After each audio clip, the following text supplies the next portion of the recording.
بسم اللہ الرحمن الرحیم الحمد للہ حمدا کثیرا طیبا مبارکا فیہ حمدا لا یحصی وشکرا کما یحبہ ربنا ویرضی اشہد ان لا الہ الا اللہ وحدہ لا شریک لہ واشہد ان محمدا عبدہ ورسولہ اما بعد۔ نور قرآن کے سلسلے میں ہم معانی القرآن بیان کرتے ہوئے اللہ کی توفیق سے 18ویں پارے تک پہنچ چکے ہیں۔ قرآن حکیم کا 18واں پارہ سورہ المؤمنون اور سورہ النور اور پھر آخر میں سورہ الفرقان کے ابتدائی 2 رکوع پر مشتمل ہے۔ سورہ المؤمنون قرآن حکیم کی عظیم صورت ہے اور قرآن حکیم کی ہر صورت عظیم ہے۔ اس میں مسلمانوں کو، اہل ایمان کو کامل کامیابی اور فلاح کی بشارت بھی دی گئی ہے اور وہ اوصاف بھی بیان کیے گئے ہیں جو دنیا اور آخرت میں فلاح و فوز کی ضمانت ہے۔ اور اس کے بعد انسانی تخلیق کی ابتدا پر روشنی ڈالی گئی ہے اور پھر اسی سلسلے میں سلسلہ نبوت و رسالت اور پھر بعض لوگوں کا بے جا انکار اور اس پر اصرار اور اس کا بیان کہ وہ اپنے اس کیے پر اس وقت پچھتائیں گے جب ان کے پچھتانے کا کوئی فائدہ نہیں ہوگا، اور آخر میں پھر اہل ایمان کے اوصاف اور ان کی کامرانی کا ایک نقشہ اور ایک دعا پر سورت کا اختتام ہوتا ہے۔ تو آغاز ہوتا ہے سورہ المؤمنون کا۔ ارشاد باری تعالی ہے، بسم اللہ الرحمن الرحیم، قد افلح المؤمنون، بلا شبہ فلاح پالی اہل ایمان نے، اور پھر ان کے اوصاف بیان فرمائے جو فلاح کی علامت بھی ہیں اور ضمانت بھی،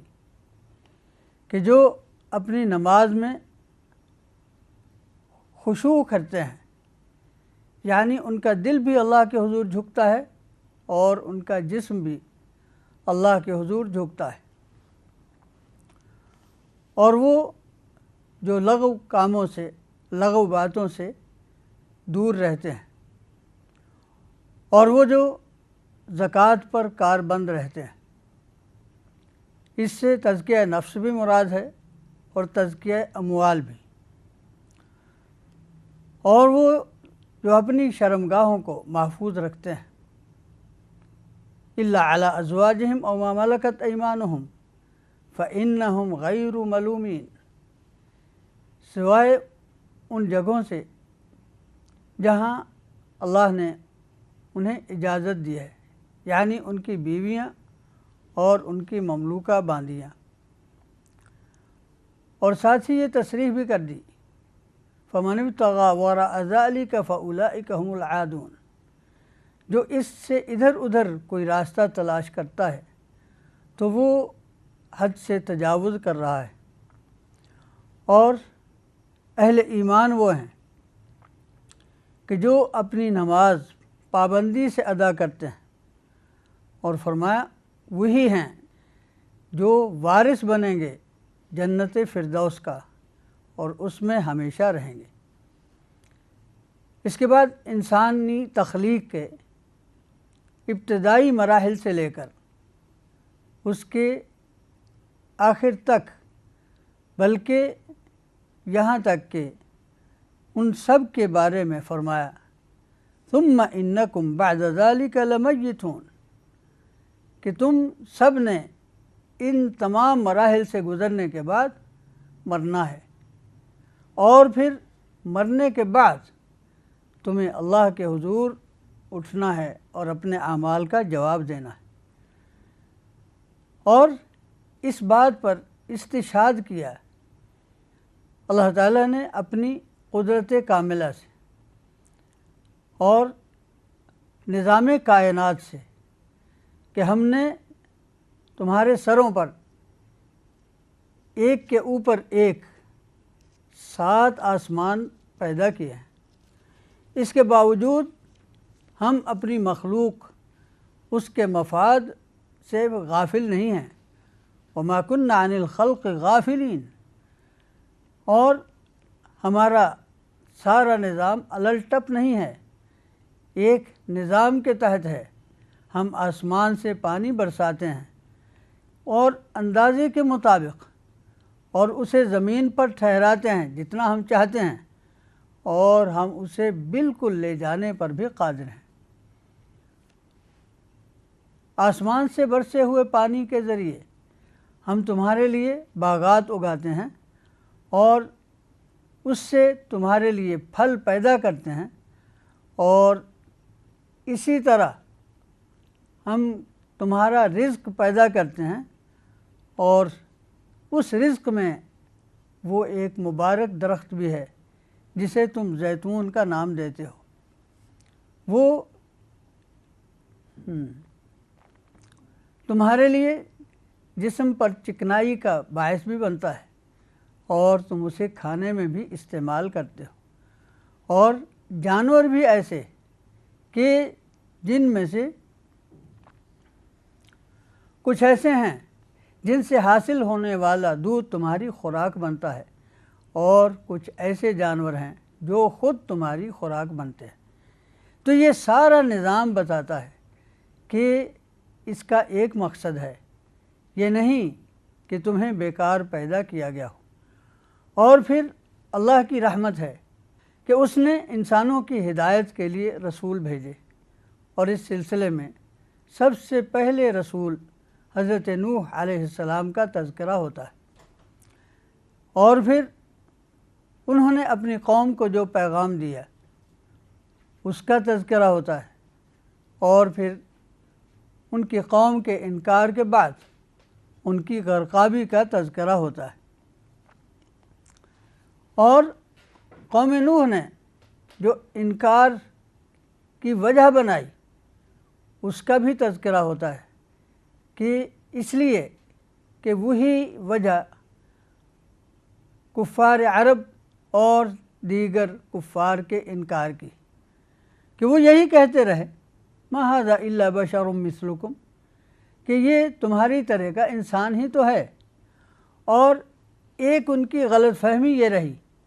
کہ یہ نبی ہونے کا مدعی، یہ اللہ کا پیغمبر ہونے کا دعویٰ کرنے والا در حقیقت تم پر اپنی سرداری قائم کرنا چاہتا ہے۔ اور اس کے بعد پھر حضرت نوح علیہ السلام کی قوم نے جب انکار پر اصرار کیا اور ان میں سے مزید افراد کے ایمان کی امید نہ رہی، تو اللہ رب العزت والجلال نے انہیں کشتی بنانے کا حکم دیا، اور یہ بھی حکم دیا کہ اس میں ہر قسم کے جانور اور وہ لوگ جو ایمان لائے ہیں ان کو بٹھا لینا، اور یہ بھی ساتھ ہی فرما دیا کہ وَلَا تُخَاطِبْنِي فِي الَّذِينَ ظَلَمُوا إِنَّهُمْ مُغْرَقُونَ، کہ جو لوگ ظلم پر اصرار کر رہے ہیں ان کے بارے میں تم نے بھی مجھ سے بات نہیں کرنی ہے، اس لیے کہ ان کی غرقابی کا فیصلہ ہو چکا ہے۔ اور جب آپ اور کشتی میں سوار لوگ کنارے پر لگیں تو کہنا الحمدللہ الذی نجانا من القوم الظالمین، اللہ کا شکر ہے جس نے ہمیں ظالم قوم سے نجات دی۔ اور یہ بھی کہنا انزلنی منزلا مبارکا وانت خیر المنزلین، اے اللہ مجھے بابرکت جگہ پر اتارنا کہ تو بہترین اتارنے والا ہے۔ اس کے بعد پھر نسل در نسل انسانوں میں مختلف ادوار میں گزرنے والی انسانی نسلوں کی طرف مختلف رسول آتے رہے۔ ان کے سردار جو آخرت کے منکر تھے اور دنیا کے عیش و عشرت میں مگن تھے، ہر ایک نے یہی کہا، ما ھذا الا بشر مثلکم، یہ تمہاری طرح انسان ہی تو ہے، یاکل مما تاکلون منہ ویشرب مما تشربون، جو کچھ تم کھاتے ہو یہ کھاتے ہیں اور جو کچھ تم پیتے ہو وہی یہ بھی پیتے ہیں۔ تو کیا یہ تم سے وعدہ کرتا ہے اور تمہیں دھمکاتا ہے اس بات سے کہ جب تم مر کر مٹی ہو جاؤ گے پھر سے تم اللہ کے حضور اٹھائے جاؤ گے؟ ہیہات لما توعدون، یہ تو بہت دور کی بات ہے اور بہت ہی بعید ہے ہر طرح سے۔ یہی ہماری زندگی ہے، نموت و نحیا، جو ہم زندہ رہتے ہیں اور مرتے ہیں، یہ زندگی اور موت کا ایک سلسلہ ہے۔ وما نحن بمبعوثین، ہمیں ہرگز اٹھایا نہیں جائے گا۔ یہ ہماری طرح ایک انسان ہے اور یہ اللہ پر جھوٹ باندھ رہا ہے، ہم اس کی باتوں میں نہیں آ سکتے۔ ہر رسول نے پھر اپنے وقت پر حضرت نوح علیہ السلام کی طرح کہا، رب انصرنی بما کذبون، اے اللہ میری مدد فرما کہ یہ لوگ مجھے جھوٹا کہہ رہے ہیں۔ اور پھر ایسا ہوا کہ اللہ نے فرمایا کہ تھوڑی دیر ہی میں یہ لوگ شرمندگی کا اظہار کریں گے، پھر انہیں اللہ کی طرف سے عذاب نے آ لیا اور ہم نے ان کو فجعلناہم غثاء فبعدا للقوم الظالمین، ہم نے انہیں خس و خاشاک کی طرح کر دیا اور لعنت کا کوڑا برسا ظالم قوم پر۔ پھر اس کے بعد کچھ اور نسلیں پیدا ہوئیں اور ہم نے ان میں پے بپے رسول بھیجے، جس امت کی طرف بھی رسول آتا رہا وہ انکار کرتے رہے اور ہم نے ان کو ایک دوسرے کے بعد ہلاک کیا۔ اور پھر حضرت موسیٰ علیہ السلام کا ذکر آیا کہ انہیں فرعون کی طرف بھیجا گیا اور ان کے ساتھ ان کے بھائی حضرت ہارون بھی تھے، اور فرعون کا انکار بھی اسی بنیاد پر تھا، کہنے لگا کہ ہم ان دو انسانوں پر ایمان لے آئیں، انؤمن لبشرین مثلنا، یہ ہماری طرح کے انسان ہی تو نظر آتے ہیں اور پھر ان کی قوم ہماری غلام بھی ہے، ہم اس پر ایمان لے آئیں۔ تو پھر اس کا جو انجام ہوا وہ ذکر ہوا۔ اس کے بعد حضرت عیسیٰ علیہ السلام کی نبوت و رسالت کا، اور یہ بیان ہوا کہ تمام رسولوں کا ایک ہی پیغام تھا، یا ایھا الرسل کلوا من الطیبات واعملوا صالحا، ایک ہی پیغام تھا اور ایک ہی کردار تھا۔ اللہ رب العزت والجلال کی طرف سے ان سب کو یہ حکم تھا کہ پاکیزہ رزق کھاؤ اور اللہ کے حضور نیک اعمال کا ہدیہ پیش کرتے رہو۔ اور پھر یہی ایک ہی راستہ تھا جو سب کے لیے مقرر کیا گیا، ان ھذہ امتکم امۃ واحدہ، سب کا ایک ہی راستہ تھا، لیکن لوگوں نے اس میں سے مختلف راستے بنا لیے اور پھر ہر گروہ اپنے پاس موجود اور اپنے بنائے ہوئے نظریات اور اپنے بنائے ہوئے رسم و رواج پر خوش ہونے لگا۔ اس کے بعد عام لوگوں کی ایک غلط فہمی جس میں لوگ بہت مبتلا ہوتے ہیں، اس کا ازالہ کیا گیا اور فرمایا کہ یہ لوگ کیا سمجھتے ہیں کہ ہم جو انہیں مال اور اولاد بکثرت عطا کر رہے ہیں، کیا اسی کو ساری بھلائی کی علامت سمجھ رہے ہیں کہ ہم انہیں تسلسل کے ساتھ بھلائی در بھلائی عطا کر رہے ہیں؟ نہیں، انہیں اس کا شعور نہیں ہے۔ بھلائی تو ان لوگوں کے پاس ہے اور خیرات میں تو وہ لوگ آگے بڑھ رہے ہیں، وہ لوگ جو اللہ کی خشیت اور اس کے خوف سے لرزاں و ترساں رہتے ہیں، اور وہ لوگ جو ہماری آیات پر ایمان رکھتے ہیں،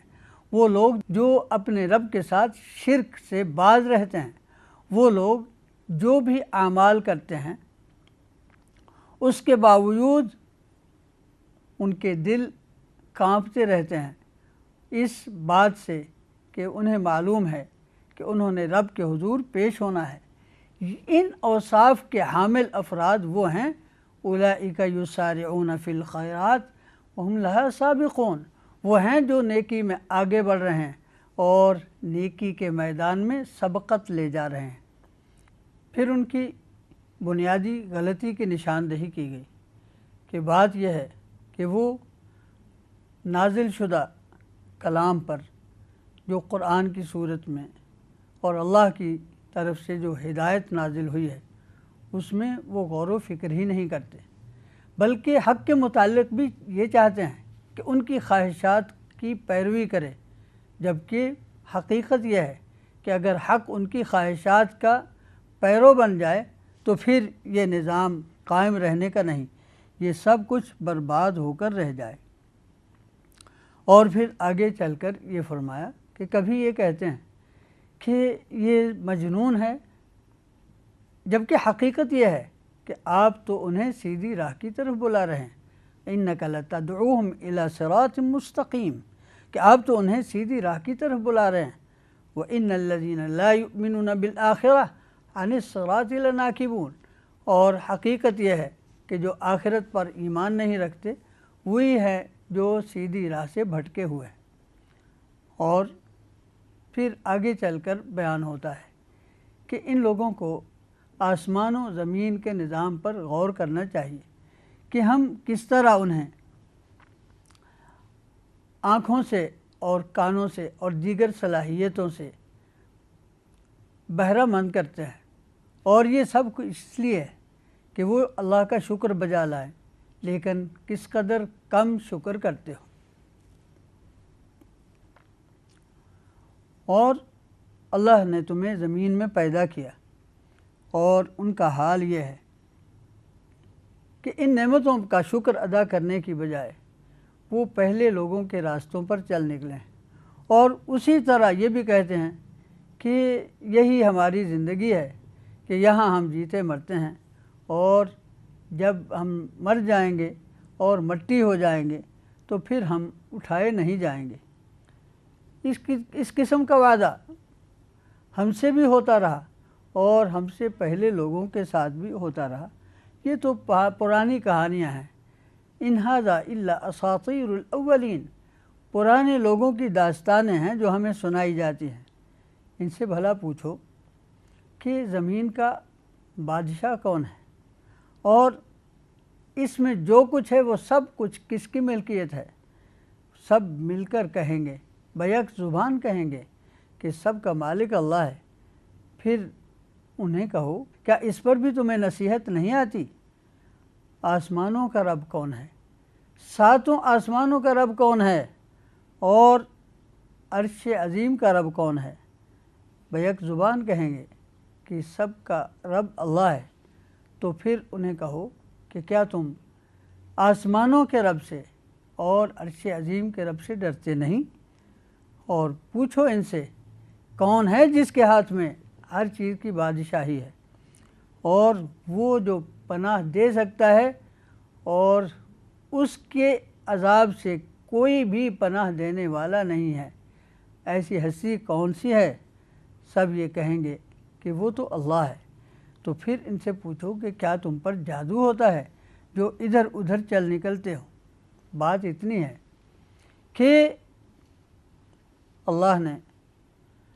نہ اولاد بنائی، نہ اس کے سوا کوئی معبود برحق ہے۔ یہاں توحید کی ایسی دلیل بیان ہوتی ہے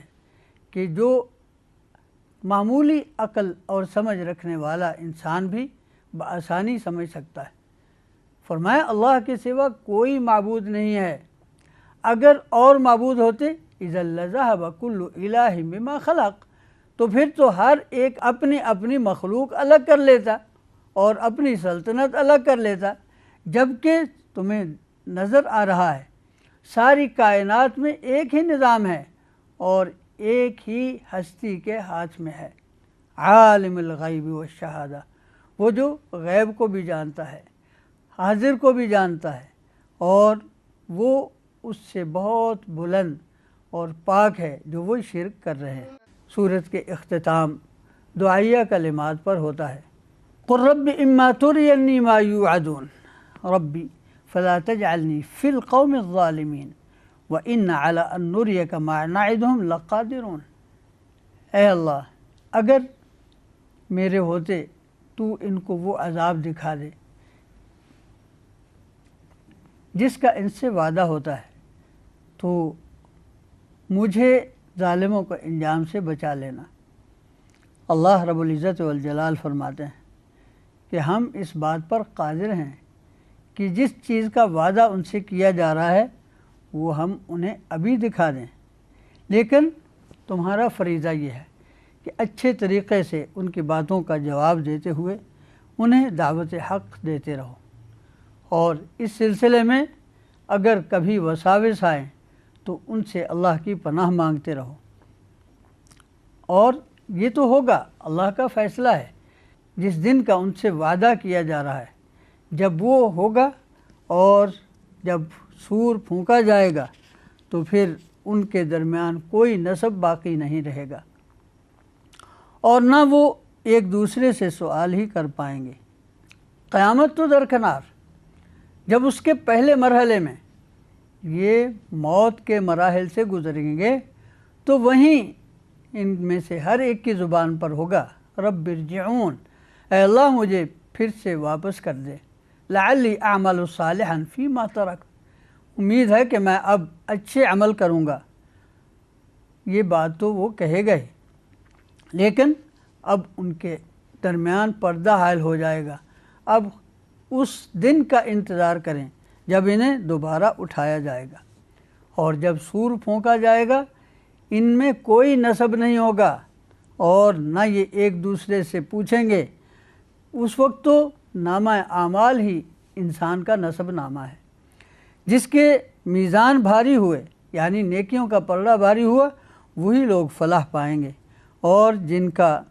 پلڑا نیکیوں کا ہلکا رہ گیا وہی لوگ ہیں جو اپنی بازی ہار چکے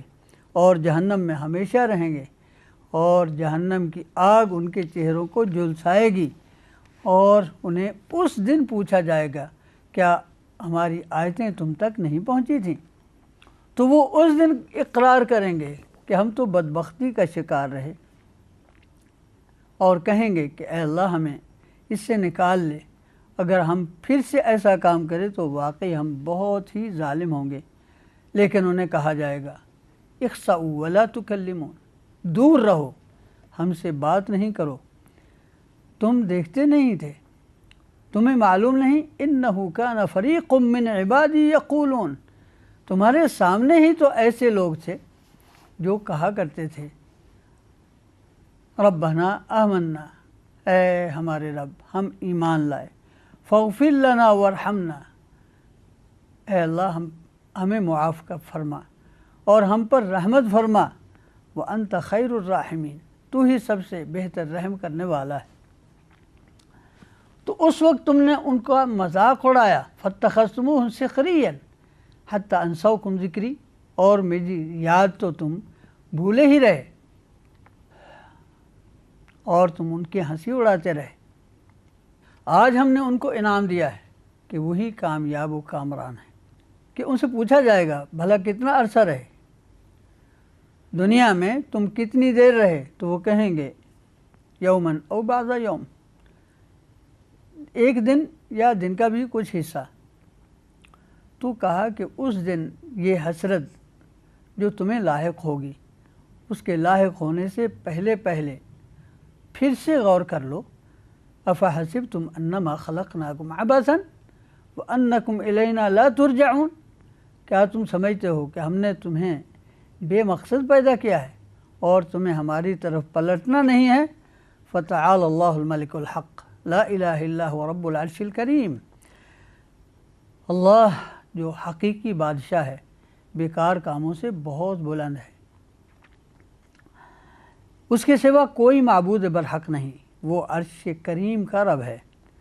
اور جو بھی اللہ کے ساتھ کسی ایسے معبود کو پکارتا ہے جس کی کسی کے پاس بھی کوئی دلیل نہیں ہے تو اس کا حساب اللہ کے پاس ہے، اور حقیقت یہ ہے کہ کافر فلاح یاب نہیں ہو سکتے۔ اس لیے یہ دعا مانگو، وَقُلْ رَبِّ اغْفِرْ وَارْحَمْ وَأَنْتَ خَيْرُ الرَّاحِمِينَ، رب اغفر وارحم وَأَنْتَ خَيْرُ الرَّاحِمِينَ، اے میرے رب مغفرت فرما اور رحمت سے نواز، تو سب سے زیادہ رحم کرنے والا ہے۔ یہاں پر سورہ المؤمنون مکمل ہوتی ہے۔ سورہ المؤمنون کے بعد ہے سورہ النور، 64 آیات پر مشتمل قرآن حکیم کی یہ عظیم سورت مسلمانوں کو تعلیم دیتی ہے کہ کس طرح اپنے معاشرے کو پاک اور صاف رکھنا ہے، اور اسی سلسلے میں گناہوں کے ارتکاب اور خاص طور پر اخلاقی جرائم پر سزائیں مقرر کی گئیں، اور اخلاقی جرائم سے معاشرے کو پاک رکھنے کے لیے پردے کے احکام اسی صورت میں دیے گئے، اور اس کے ساتھ ساتھ مسلمانوں کو یہ بھی حکم ہوتا ہے کہ اپنے نگاہ اور اپنے دل کس طرح صاف رکھ سکتے ہیں، اور پھر یہ بھی بیان ہوتا ہے کہ ان ساری تعلیمات پر عمل تب ہو سکتا ہے کہ جب اللہ اور اس کے رسول صلی اللہ علیہ وسلم کی غیر مشروط اطاعت ہوتی رہے، کہ یہی جذبہ در حقیقت نگاہ کو اور دل کو پاک رکھ سکتا ہے۔ سورت کا آغاز ہوتا ہے بسم اللہ الرحمن الرحیم، سورۃ انزلناها وفرضناها وانزلنا فیها آیات بینات لعلکم تذکرون، کہ یہ صورت ہے جو ہم نے نازل فرمائی اور اس کے احکام تم پر فرض کیے، اور اس میں ہم نے واضح آیات اتاری تاکہ تمہیں نصیحت ہو۔ اور اس کے بعد زانی مردوں اور زانی عورتوں کی ابتدائی سزا بیان ہوتی ہے، اور یہ بھی بیان ہوتا ہے کہ زانی مرد زانی عورت سے نکاح کر سکتے ہیں، اور زانیہ ایک زانی ہی سے نکاح کر سکتے ہیں، اور پاک دامن اہل ایمان پر ایسا کرنا حرام کر دیا گیا ہے۔ اور یہ بھی بیان ہوتا ہے کہ اگر کوئی اپنے گھر والوں پر الزام لگاتا ہے اور اس کے پاس گواہ نہیں ہے تو پھر اس مسئلے کا کیا حل ہے، اور یہی ہے وہ جو اسلامی فقہ میں لعان کہلاتا ہے۔ چنانچہ بیان ہوتا ہے کہ وہ لوگ جو اپنے گھر والوں پر الزام لگاتے ہیں، اپنی بیوی کے کردار پر حرف گیری کرتے ہیں اور ان کے پاس گواہ بھی نہیں ہیں، تو اس کے لیے ان میں سے ایک 4 بار قسم اٹھائے کہ وہ اس الزام لگانے میں سچا ہے، اور 5ویں بار اسے یوں کہنا ہوگا اللعنۃ اللہ علیہ ان کان من الکاذبین، کہ اس پر اللہ کی لعنت ہو اگر وہ جھوٹ بولتا ہو۔ ہاں، اگر وہ یہ قسمیں اٹھا لے اور بیوی اس کی قسم پر خاموش رہے اور اپنے جرم کا انکار نہ کرے تو پھر تو اس پر حد شرعی نافذ ہوگی، اور اگر وہ اس کے مقابل قسمیں اٹھا لے، وہ بھی 4 بار قسمیں اٹھا لے کہ وہ جھوٹ کہہ رہا ہے، اور 5ویں بار اسے یوں کہنا ہوگا ان غضب اللہ علیہ ان کان من الصادقین، کہ اس پر اللہ کا غضب ہو اگر یہ سچ بولتا ہو۔ تو اس طرح ایک گھریلو مسئلہ حل کیا قرآن حکیم نے، اور پھر اس کے بعد اس واقعے کا تذکرہ ہے جس سے جو سیرت کی کتابوں میں واقعہ افک کے ساتھ مشہور ہے۔ ایک غزوہ میں ام المومنین عائشہ صدیقہ رضی اللہ عنہ کسی وجہ سے پیچھے رہ گئیں، اور پھر قافلے کے پیچھے چلنے والا شخص وہ انہیں اپنی اونٹ پر بٹھا کر لے آیا تو منافقین نے اس پر نازیبا باتیں کرنا شروع کر دیں، تو قرآن حکیم نے اس کی طرف اشارہ بھی کیا اور ایسی صورتحال میں مسلمانوں کو کیا رویہ اختیار کرنا چاہیے اس کی طرف رہنمائی بھی کی۔ اس کا بیان ہم مفصل انشاءاللہ کریں گے۔ یہاں پر 18ویں پارے کا نصف اول مکمل ہوتا ہے۔ وباللہ توفیق۔ بسم اللہ الرحمن الرحیم۔ 18ویں پارے کا نصف ثانی سورہ النور کے تیسرے رکوع سے شروع ہوتا ہے۔ سورہ النور میں جیسا کہ ہم نے ذکر کیا، ایک پاکیزہ معاشرہ تشکیل دینے کے اصول بیان کیے گئے ہیں، اسی لیے اس میں اخلاقی جرائم کی سزائیں مقرر کی گئی ہیں۔ بدکاری کی سزا 100 دروں کی شکل میں، اور قذف کی سزا، قذف کی یعنی تہمت کی سزا 80 دروں کی شکل میں، اور ساتھ ہی یہ فرمایا کہ ایسے لوگوں کی شہادت ہمیشہ کے لیے نامقبول قرار دے دی جائے گی۔ اور اس کے بعد ایک اہم مسئلہ حل کیا کہ اگر کوئی شخص اپنی بیوی پر تہمت لگاتا ہے اور اس کے پاس گواہ بھی نہیں ہے، تو اس کے لیے حل یہ ہے عدالت میں 4 بار قسم اٹھائے کہ وہ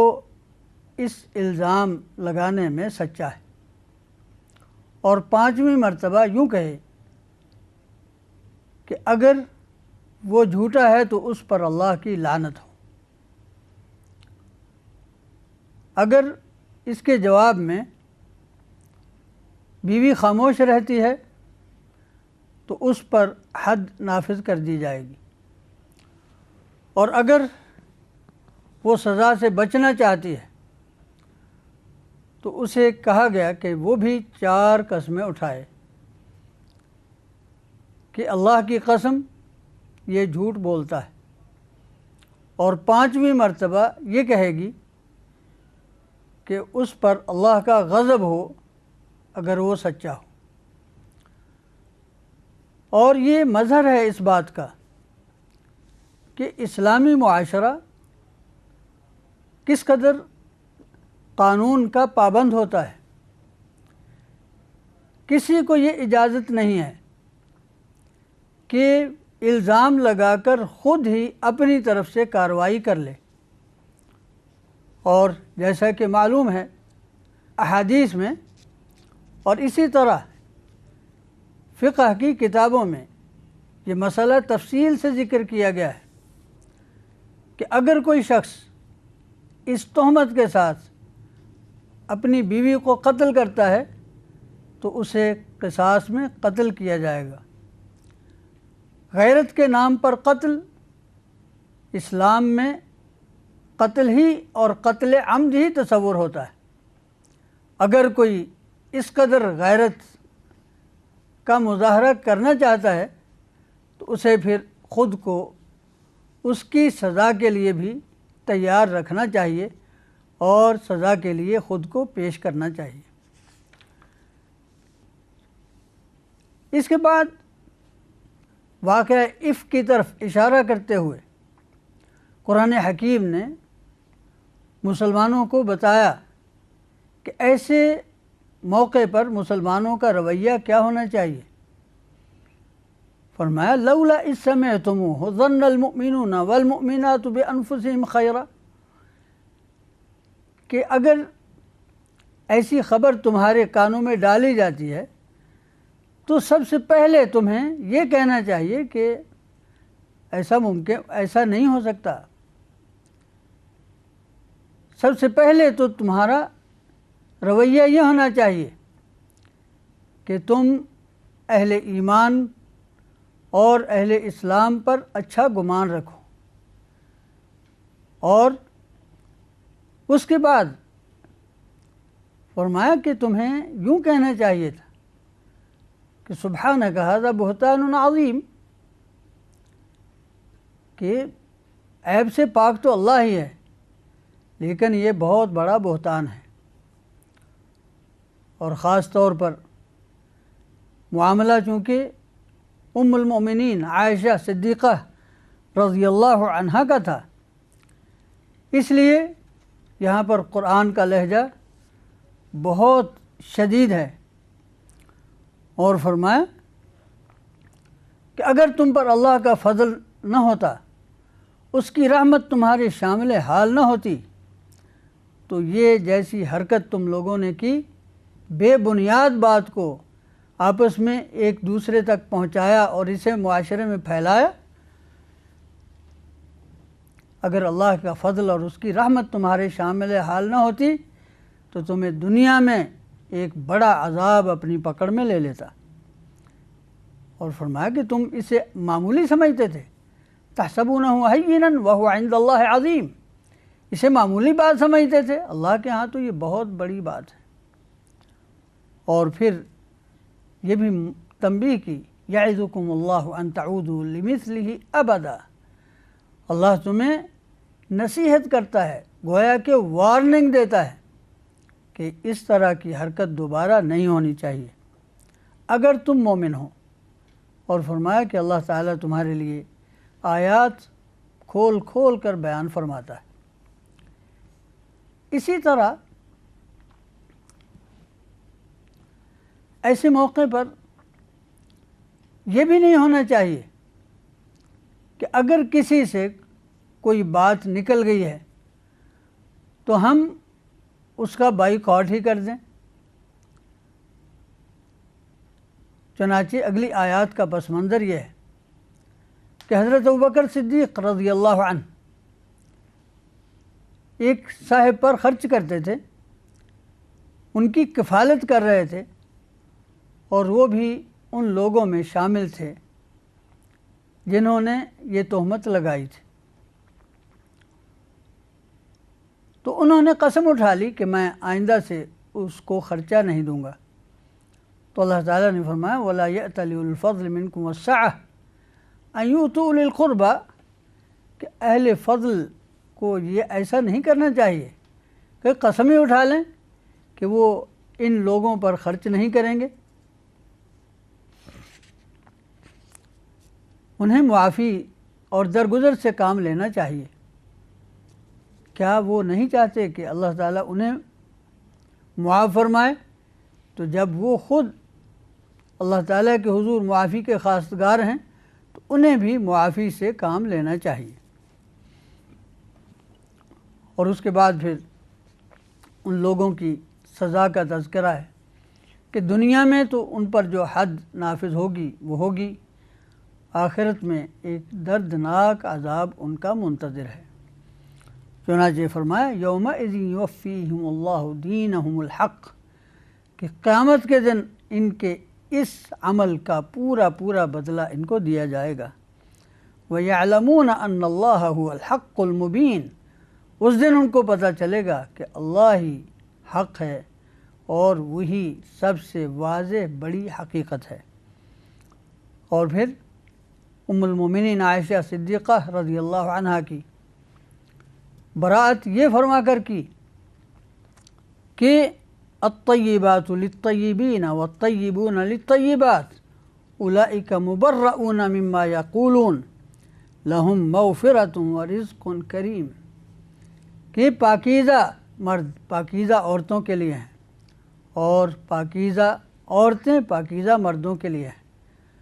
تو جس طرح حضرت محمد رسول اللہ صلی اللہ علیہ وسلم سے پاک کوئی مردوں میں نہیں، اسی طرح عورتوں میں امہات المؤمنین سے پاک کوئی عورت نہیں۔ اور ساتھ ہی ام المؤمنین کے لیے بشارت ہے لہم مغفرۃ ورزق کریم، کہ ان کے لیے مغفرت بھی ہے اور بہت عزت کا رزق بھی۔ اب اس کے بعد اگلے مرحلے میں اسلامی معاشرہ کے معاشرتی آداب بیان کرتے ہوئے کہ جس سے اس طرح کی باتوں کا سد باب ہو۔ چنانچہ شاید دنیا بھر میں ایک مہذب معاشرہ کہ جس میں دوسروں کی پرائیویسی کا خیال کیا جاتا ہے، قرآن حکیم نے تشکیل دیا اور حضرت محمد رسول اللہ صلی اللہ علیہ وسلم نے اس معاشرے کی تربیت کی۔ چنانچہ حکم ہوتا ہے ایمان والو دوسروں کے گھروں میں اجازت لیے بغیر داخل نہ ہو، یہ تمہارے لیے بہتر ہے۔ یعنی داخل ہونے کا طریقہ یہ بتایا گیا کہ باہر کھڑے ہو کر، بلکہ جیسا کہ احادیث میں ہے کہ دروازے کے سامنے بھی کھڑے نہ ہوں، ایک طرف کھڑے ہو کر پہلے السلام علیکم کہیں، پھر پوچھیں کہ کیا میں داخل ہو سکتا ہوں۔ یہ ہے جو قرآن حکیم نے تعبیر کی کہ لا تدخلوا بیوتا غیر بیوتکم حتی تستأذنوا، کہ اجازت لیے بغیر دوسروں کے گھروں میں داخل نہ ہوں، یہاں تک وتسلموا علی اہلہا، اور ان گھر والوں کو سلام کہو۔ اور یہ بھی کہا کہ اگر وہاں کوئی نہ ہو تو پھر واپس پلٹ آؤ، اگر وہاں کوئی نہ ہو تو پھر بھی داخل نہ ہو جب تک کہ اجازت نہ ملے، اور اگر کہا جائے کہ واپس چلے جاؤ تو اسے اپنی توہین تصور نہ کرے بلکہ واپس چلا آئے۔ اور اس کے بعد پھر عام معاشرے میں رہنے سہنے اور بازاروں میں چلنے پھرنے کا ادب بتایا۔ فرمایا اہل ایمان سے کہو اپنی نگاہیں نیچی رکھیں اور اپنی عفت و عصمت کی حفاظت کریں، اور فرمایا یہ عمل ان کے لیے دلوں کی پاکیزگی کا باعث ہوگا۔ اسی طرح عورتوں کو بھی حکم دیا کہ وہ بھی نگاہ نیچی کر کے رکھیں اور اپنی عفت و عصمت کی حفاظت کریں۔ اور پھر اس کے بعد ان کے لیے پردے کے خاص احکام بیان ہوتے ہیں کہ وہ زینت کا اظہار ایسے ہی نہ کریں۔ ہاں اگر کوئی مجبوری کے ساتھ، جیسے ہاتھ میں انگوٹھی پہنی ہوئی ہے اور سودا لیتے دیتے وقت یا بات کرتے وقت اگر ہاتھ کا پردہ کھل جاتا ہے، انگوٹھی ظاہر ہو جاتی ہے، تو اس میں معافی ہے۔ اسی کہا الا ما ظہر منہا، کہ خواتین اپنی زینت ظاہر نہ کریں سوائے اس کے جو از خود ظاہر ہو جاتی ہے کسی ضرورت کے وقت۔ اور پھر یہ بھی بتا دیا کہ انہیں چاہیے کہ اپنی اوڑھنیاں اچھی طرح اوڑھ لیں، خاص طور پر اپنے سینے ڈھک کر رکھیں، اور اپنی زینت اپنے باپ کے سوا، اپنے شوہر کے سوا، اپنے شوہر کے باپ کے سوا، اپنے بیٹوں کے سوا اور اپنے غلاموں کے سوا کسی کے سامنے ظاہر نہ کریں۔ اور پھر یہ بھی انہیں حکم دیا کہ چلتے ہوئے پاؤں زور سے نہ ماریں کہ جس سے جو پاؤں میں پہنا جانے والا زیور ظاہر ہو اور اس کی جھنکار کسی کے لیے فتنے کا باعث بنے۔ اور ایک اور انتظام بھی کیا، فرمایا کہ جن کے نکاح نہیں ہوئے وَأَنكِحُوا الْأَيَامَ مِنكُمْ وَالصَّالِحِينَ مِنْ عِبَادِكُمْ وَإِمَائِكُمْ، کہ جن نوجوانوں کے نکاح نہیں ہوئے وہ نکاح کے منتظر ہیں تو ان کے نکاح کرو۔ نکاح میں آسانی یہ معاشرے کی پاکیزگی کا باعث بنتا ہے اور اس کی بنیاد ہے۔ اور فرمایا کہ اگر ان کے پاس پیسے نہیں ہیں تو صرف اتنی وجہ سے نکاح میں تاخیر نہ کرو، یکونوا فقراء یغنیہم اللہ من فضلہ، اگر کسی کے پاس پیسے کم ہیں اللہ تعالیٰ اسے اپنے فضل سے عطا فرمائے گا۔ اور ہاں اگر کوئی طاقت نہیں پاتا تو پھر انہیں چاہیے کہ اپنی عفت اور عصمت کی حفاظت کریں۔ اس کا یہ مطلب نہیں ہے کہ وہ بے راہ روی اختیار کریں۔ اور اگر غلاموں میں سے، کیونکہ اس وقت وہ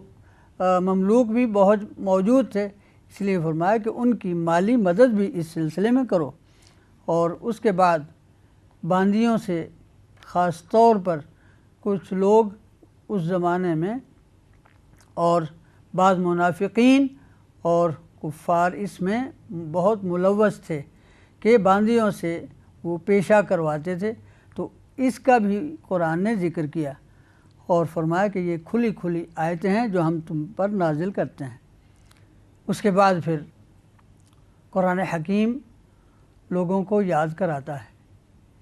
کہ یہ پاکیزہ تعلیمات جو تمہیں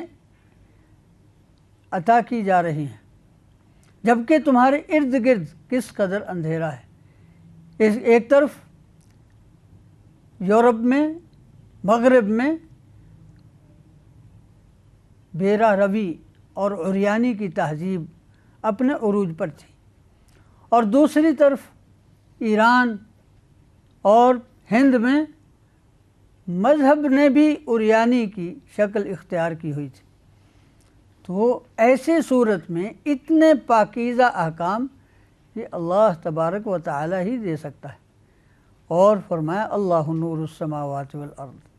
آسمانوں اور زمین کا نور یعنی ان کو روشن کرنے والا اللہ ہی ہے، اور اس کے نور کی مثال اس قندیل کی سی ہے جس میں چراغ ہوتا ہے، اور چراغ بھی ایسے شیشے میں ہوں کہ جو شیشہ ستارے کی طرح چمک رہا ہو، اور اس میں تیل ایسا ہے جو مبارک پودے سے ہے یعنی زیتون سے، اور زیتون کا پودا بھی ایسا لا شرقیۃ ولا غربیہ، جو باغ کے مشرق میں ہے نہ مغرب میں، یعنی دونوں طرف سے اس کو دھوپ پڑتی ہے، اور اس قدر ہے یکاد زیتها یضیء ولو لم تمسس نار، کہ قریب ہے کہ وہ آگ دکھائے بغیر ہی جل پڑے، اتنا صاف ہے۔ تو یہ گویا کہ اللہ کی طرف سے نازل کردہ نور وحی اور مومن کے دل میں موجود نور ایمان کی مثال بیان فرمائی، تو اس کے ساتھ معاشرہ جگمگاتا ہے، اور پھر یہ بھی بتایا کہ یہ نور ملتا کہاں ہے، ان گھروں میں فی بیوت اذن اللہ ان ترفع،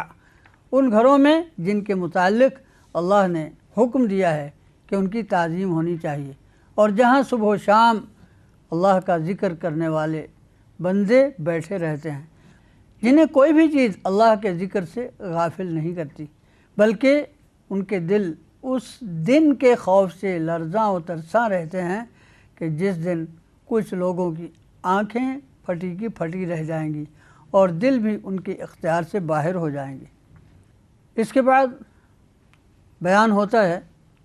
اہل کفر کے اعمال کا، کہ جو نور ایمان سے بے بہرہ اپنی مرضی کے مطابق عمل کرتے رہتے ہیں اور سمجھتے ہیں کہ ہم بہت اچھے کام کر رہے ہیں۔ فرمایا ان لوگوں کے کاموں کی مثال، ان کے اعمال کی مثال سراب کی سی ہے، جسے پیاسا آدمی دور سے پانی سمجھتا ہے، اور جب اس کے قریب جاتا ہے تو دیکھتا ہے کہ یہ بجائے اس کے کہ پانی ہو، وہاں تو کچھ بھی نہیں بلکہ تپتی ہوئی اور جھلستی ہوئی ریت ہے۔ اسی طرح اہل کفر اپنے اعمال کو حسرت کی شکل میں دیکھیں گے۔ یا پھر ایک دوسری مثال بیان فرمائی، جیسے کوئی شخص سمندر کی تہہ میں ہو، ایک اس کے اوپر لہر ہے، اوپر اس کے ایک اور لہر ہے، اور سمندر کے اوپر بادل چھایا ہوا ہے، تو اس سے بڑھ کر اندھیرے کی مثال نہیں دی جاتی، اور فرمایا کہ سمندر کی تہہ میں اذا اخرج یدہ لم یکد یراہا، کہ اپنا ہاتھ بھی نہیں دیکھ پاتا۔ فرمایا ومن لم یجعل اللہ لہ نورا فما لہ من نور، جسے اللہ نور عطا نہ کرے اسے کوئی عطا کرنے والا نہیں۔ اس کے بعد اللہ رب العزت والجلال نے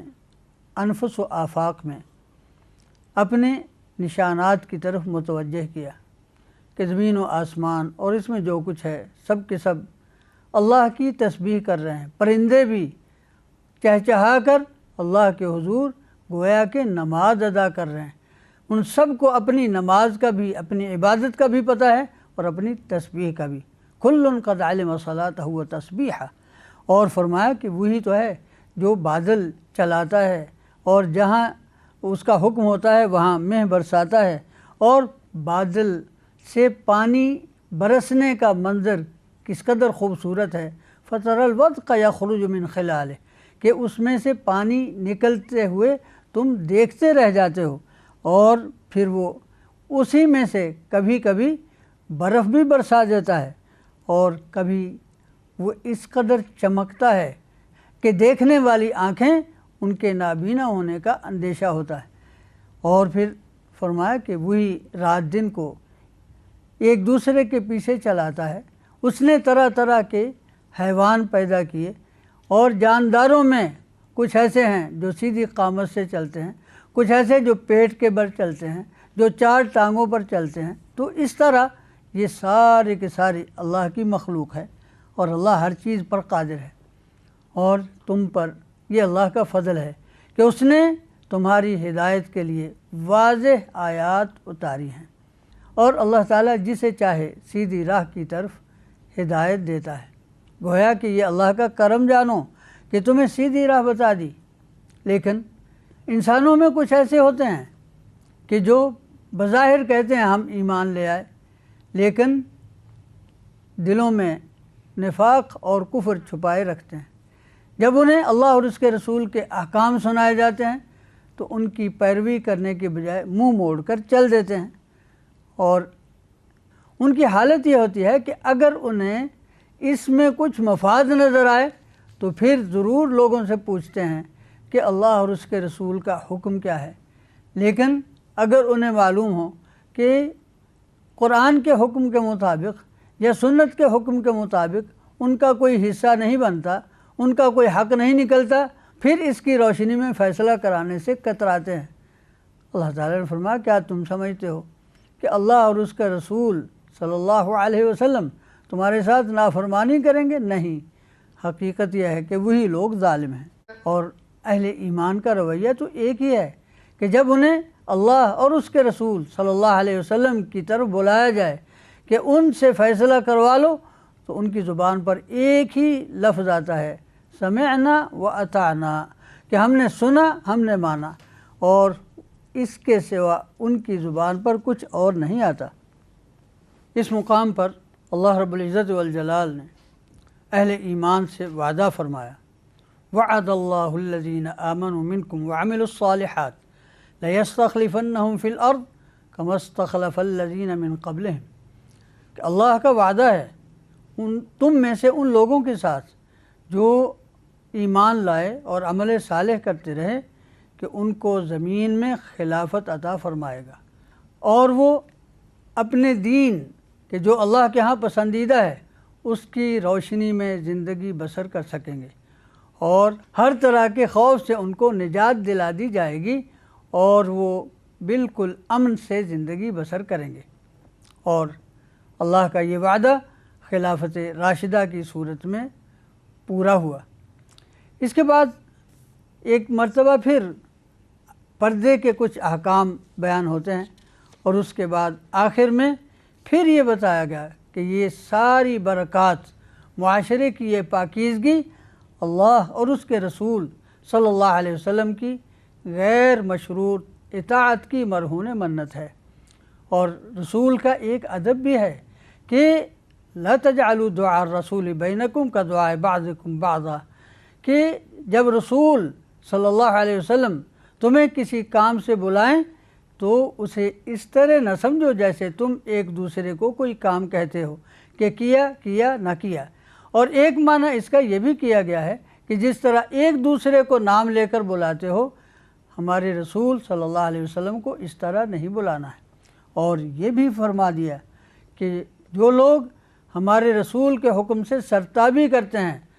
انہیں ڈرنا چاہیے، فَلْيَحْذَرِ الَّذِينَ يُخَالِفُونَ عَنْ أَمْرِهِ أَن تُصِيبَهُمْ فِتْنَةٌ أَوْ يُصِيبَهُمْ عَذَابٌ أَلِيمٌ،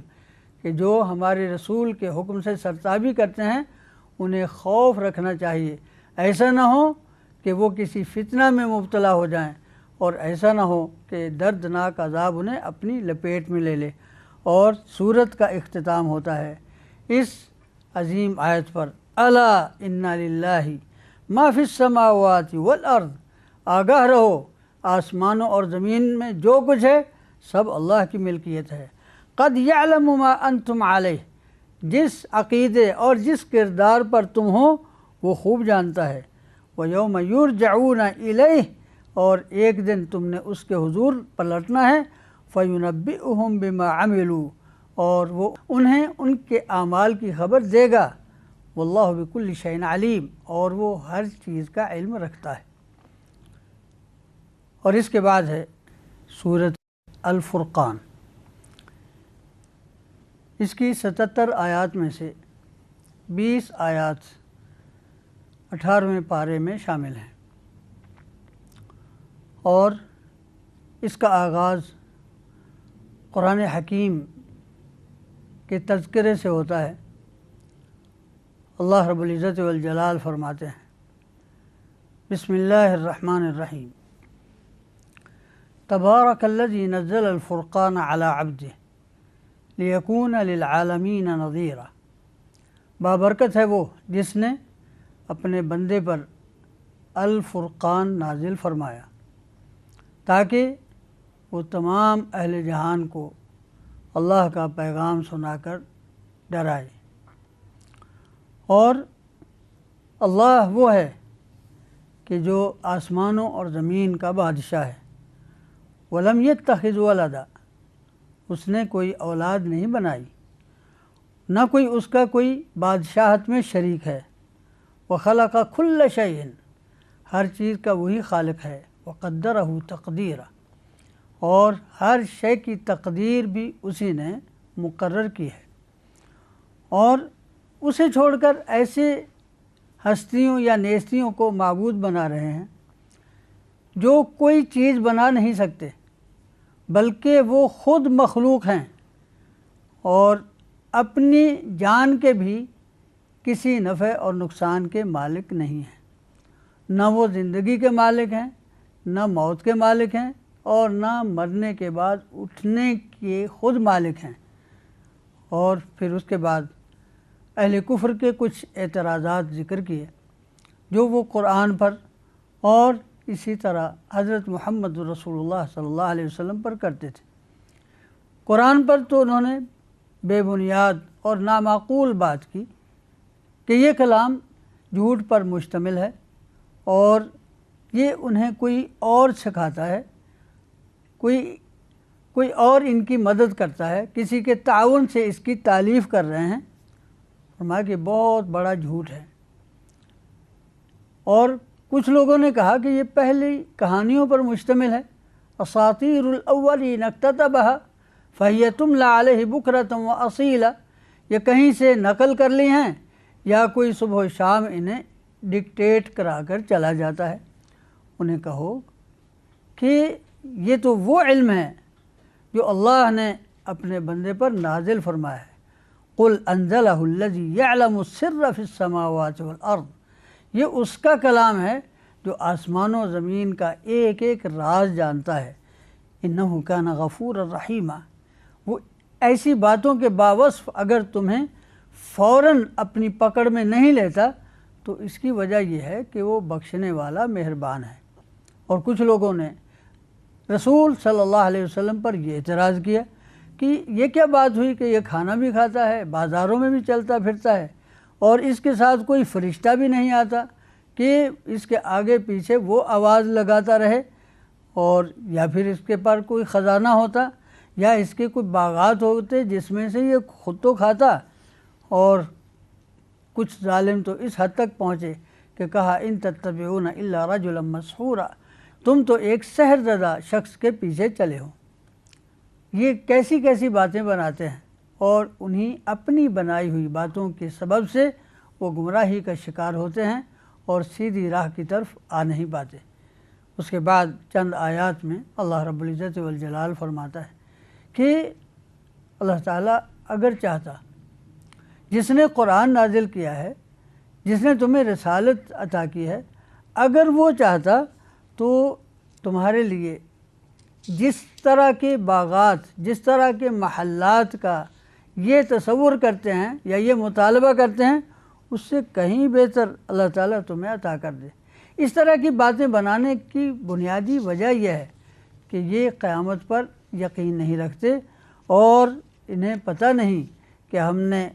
اس دن کا انکار کرنے والوں کے لیے بہت بڑی آگ تیار کر رکھی ہے۔ وہ ایسی آگ ہوگی جب انہیں دور سے دیکھے گی تو یہ سنیں گے کہ وہ کس طرح غصے سے پھٹ رہی ہے، اور جب زنجیروں میں جکڑے ہوئے اس میں ڈال دیے جائیں گے تو وہاں